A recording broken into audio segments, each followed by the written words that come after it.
Oke, kali ini kita akan cari nomor rangka dan nomor mesin Suzuki X-Over SX4 2011. Oke, ini penampakan dari depan Suzuki X-Over SX4.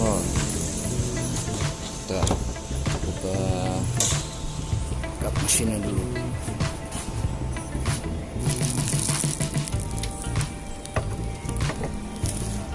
Nah, dari sini kita cari nomor rangka dulu.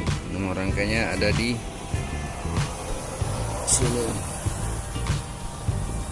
Ya. Ini nomor rangka.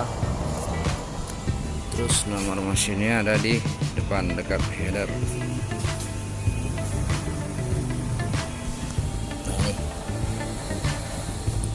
Oke, semoga bermanfaat. Thank you.